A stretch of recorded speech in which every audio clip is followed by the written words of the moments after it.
vous retrouve aujourd'hui avec un nouveau tuto vidéo pour Show & Flower. Alors aujourd'hui, une nouvelle page d'art journal aquarelle et cette fois, je vais travailler avec un seul tampon. C'est un tampon monté sur mousse, les tampons Kling, qui s'appelle La Fée et les champignons. Je vais utiliser que ce tampon là sur ma page. Et en fait, on va faire un petit exercice, entre guillemets. C'est une petite pratique qui peut être intéressante de faire de temps en temps. Intéressante à faire de temps en temps, c'est essayer de trouver dans les couleurs que l'on a dans notre palette des mélanges pour reproduire en fait une couleur particulière. C'est-à-dire là, j'ai en fait une proposition de mise en couleur sur le packaging qui me plaisait bien. Donc, je veux essayer de retrouver les couleurs qui ont été utilisées pour le petit exemple.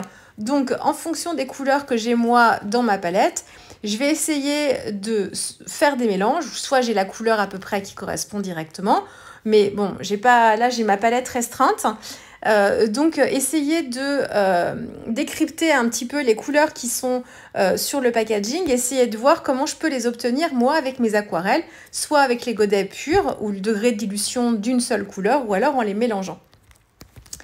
Donc ça c'est un exercice qui peut être super intéressant et qu'on peut s'entraîner à faire de temps en temps. Alors soit comme ça quand on a déjà des exemples de mise en couleur, ou alors quand on a une photo, mettons avec une fleur, on peut s'entraîner à regarder un petit peu comment quelle couleur on retrouve sur cette fleur, et essayer de voir dans nos godets d'aquarelle comment est-ce qu'on peut mélanger nos couleurs pour obtenir telle et telle nuance. Ça veut dire qu'en amont, vous ayez travailler, parce qu'il ne suffit pas de le faire, c'est une chose, mais il faut le faire plusieurs fois. C'est de travailler son nuancier et ses mélanges de couleurs en amont. C'est-à-dire, je vais vous remettre une fiche en incrustation, enfin 2 fiches. J'ai une fiche sur un nuancier de base avec juste un degré de dilution différent pour chacun des godets de votre palette. Donc, suivant le nombre de godets que vous avez, forcément. C'était sur une palette Prima que j'avais fait cet exercice-là. Et j'ai une deuxième vidéo où là, on parle mélange, c'est-à-dire qu'est-ce que ça donne quand je mélange une couleur avec une autre couleur. Qu'est-ce que ça fait et qu'est-ce que ça fait quand je dilue, voilà. Et normalement, on devrait faire qu'est-ce que ça fait quand je fais du 50-50, qu'est-ce que ça fait quand je fais du 20-80 et du 80-20 de l'autre couleur. Donc ça, il faut s'entraîner.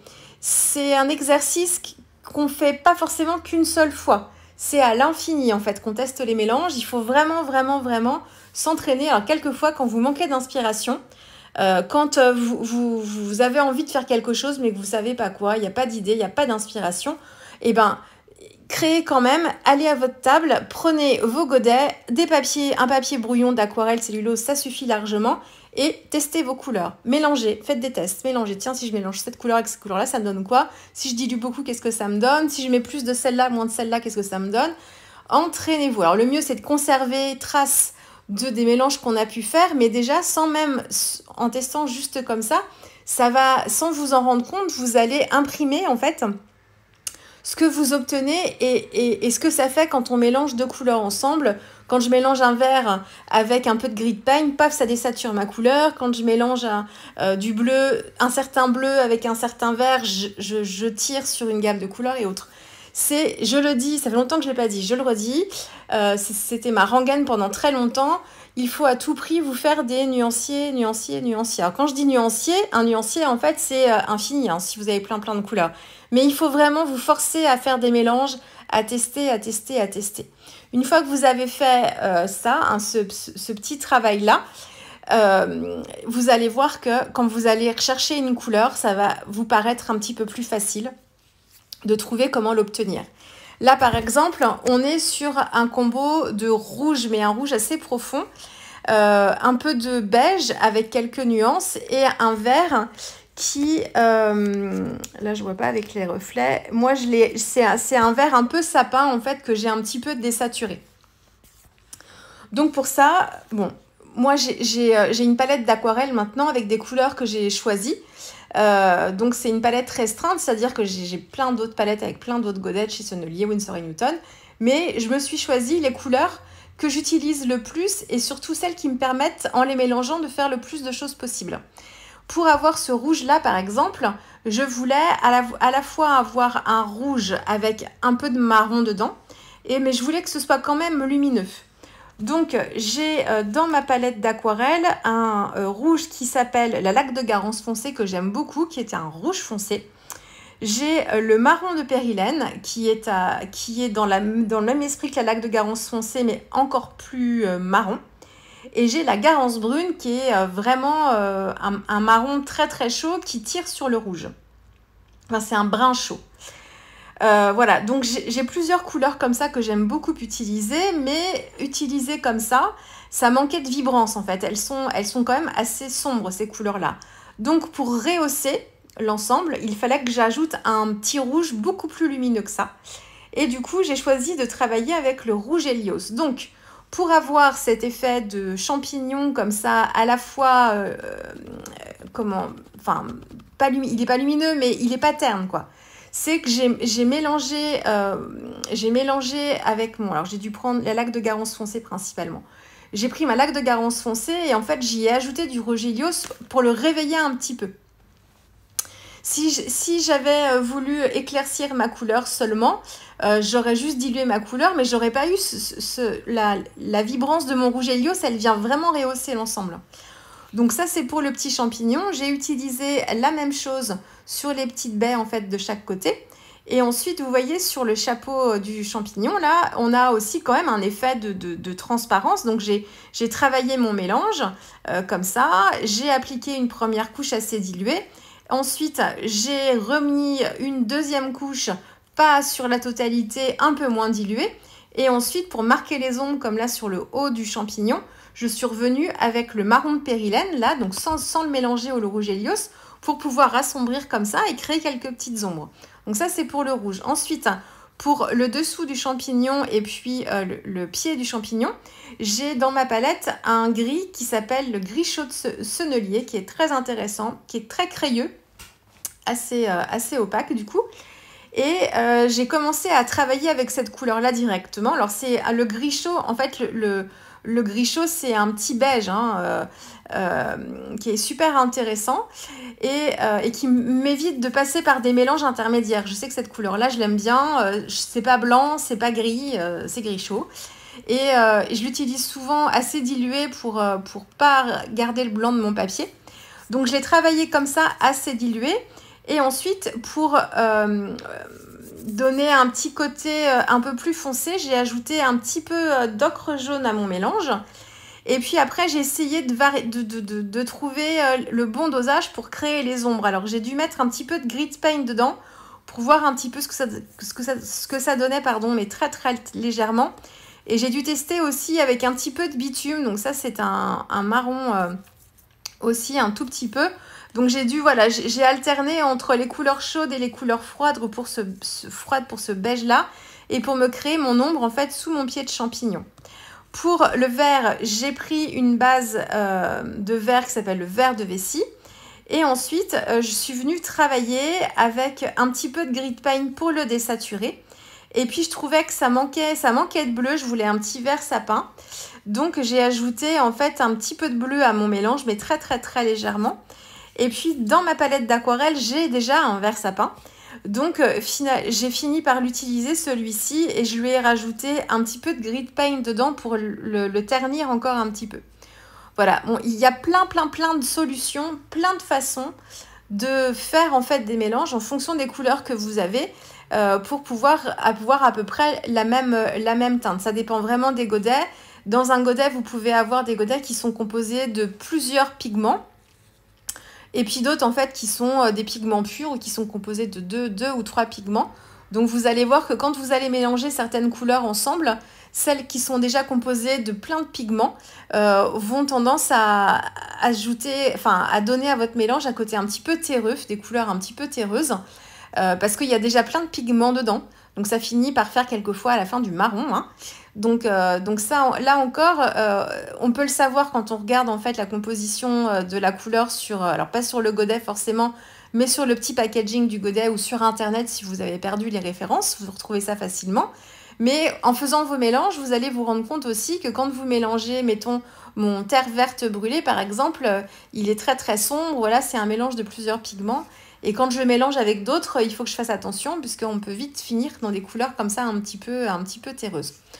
Donc voilà, donc ça c'est pour la partie haute, donc le champignon. Donc c'est exactement les mêmes mélanges de couleurs que j'ai utilisés ensuite pour faire la petite fée. Donc pour sa chevelure, c'est le même rouge. J'ai dû peut-être mettre un petit peu d'orange de Chine pour avoir un côté un tout petit peu plus roux. Mais franchement, là, bon, on peut s'en dispenser très facilement. Les ailes, c'est le gris chaud de la même façon. Enfin voilà. Et pour le sol, j'ai travaillé avec... qu'est-ce que j'ai pris? J'ai dû prendre le gris chaud aussi, mais j'avais dû mélanger un petit peu de bitume dedans. Et ensuite, je suis venue assombrir au fur et à mesure que mon papier séchait avec un petit peu de bitume, de moins en moins dilué, pour travailler le sol comme ça. Et pour travailler mon fond aussi, donc un gris chaud, là sans trop de mélange, avec un petit peu de gris paint, je pense, dedans quand même, histoire de varier un petit peu. Et très très dilué, je suis revenue intensifier en fait proche du pied du champignon et sous le champignon. Là, vous verrez peut-être rien à la caméra, mais il y a des petits effets d'ombre. Donc voilà pour la mise en couleur. Donc les mélanges. Si vous ne savez pas quoi faire, si vous manquez d'inspiration, que vous voulez travailler un soir, un matin, un midi, peu importe, pendant la pause déj, et que vous n'avez pas le temps de commencer une réa, mais que vous voulez faire quelque chose, testez des mélanges, testez vos couleurs. Je vous assure, c'est très très formateur. On ne s'en rend pas compte sur le moment, on se dit oh, mais en fait déjà c'est très relaxant, je vous assure. De remplir comme ça des petites cases de couleurs, de garder trace de ces mélanges, c'est très très bien. Et sans vous en rendre compte, je vous dis, votre œil et votre cerveau vont imprimer en fait les compositions et voilà. Et ça va beaucoup vous aider. Vous allez changer votre regard. C'est souvent ce qui arrive quand on commence l'aquarelle, c'est qu'on finit par regarder différemment ce qui nous entoure et on décrypte sans s'en rendre compte en fait les différentes couleurs que l'on peut voir. Donc voilà, donc j'ai fait ça pour la mise en couleur. Pour travailler les détails, je suis venue travailler le blanc, les petits points sur le champignon avec mon crayon de couleur Posca. Je crois que il s'appelle Uni, je crois, ces crayons-là. Je suis pas sûre, mais je crois. Donc pour raviver un petit peu le blanc du papier. Si j'avais un tout petit peu débordé, ça me permet d'atténuer tout ça. Et ensuite avec un Posca blanc, donc c'est le Posca avec la pointe la plus fine. Je sais plus comment il s'appelle, PC1M ou je sais plus, je sais jamais dans quel ordre les lettres se trouvent. C'est la pointe la plus fine. De toute façon, c'est les crayons qui sont ils sont plus courts, du coup ils sont plus petits, ces crayons là.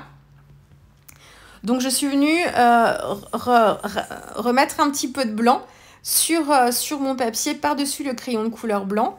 Donc j'ai mis des petites zones de lumière aussi avec le crayon de couleur Posca sur les feuilles, sur le côté gauche du champignon. Donc là pareil, j'ai regardé le packaging et j'ai essayé de voir où est-ce qu'étaient les zones les plus claires pour les rematérialiser moi aussi sur ma petite scénette. Et puis à certains endroits, j'ai remis sur mon crayon de couleur Posca, j'ai remis du Posca cette fois, du feutre Posca blanc, donc l'acrylique liquide, hein, les Posca. Je l'ai fait pas systématiquement, j'ai fait sur certains détails, les ailes, les feuilles, peut-être un peu la chevelure, mais très légèrement, et un tout petit peu sur le champignon à gauche, mais tout petit. Et j'en ai mis aussi sur les plus petites feuilles, comme ça, pour avoir des petites touches de lumière. Le titre Légende, c'est donc le tampon texte qui est aussi sur la même planche de tampon. Je l'ai ancré en 2 temps. Le premier temps, c'est Versamark sur le mot légende. Et ensuite, avant de faire mon tamponnage, j'ai mis de l'encre noire sur la partie texte du dessous, la partie définition. J'ai tamponné mon tampon comme ça, donc j'avais une impression noire pour le texte et puis la Versamark transparente pour le mot légende. J'ai mis de la poudre à embosser, wow, c'est l'or pâle que j'ai utilisé ici, je crois. ou l'or riche, non c'est l'or riche plutôt, l'or riche, et comme mon encre Versafine n'était pas sèche, j'avais de la poudre qui s'était déposée sur mon encre Versafine, donc j'ai pris un petit pinceau, j'ai épousseté parce que je voulais que le mot légende en doré, mais je voulais pas le texte du dessous. Donc j'ai comment épousseté un petit peu les petits grains de poudre qui avaient pu se retrouver sur l'encre Versafine. Et puis quelques gouttes de Posca noir très légèrement. Et j'ai mis de l'Aqua Shimmer Nuvo doré sur les petites ailes aussi. Pour donner le côté un petit peu bling bling. Un petit cadre tout autour. Et voilà. Bon, je pense que vous aurez compris que là la vidéo c'était mélange. Hein. Ça faisait longtemps que je vous l'avais pas dit. Donc j'espère que cette petite vidéo vous aura plu. Et puis on va se retrouver très vite avec une prochaine vidéo. Allez, au revoir.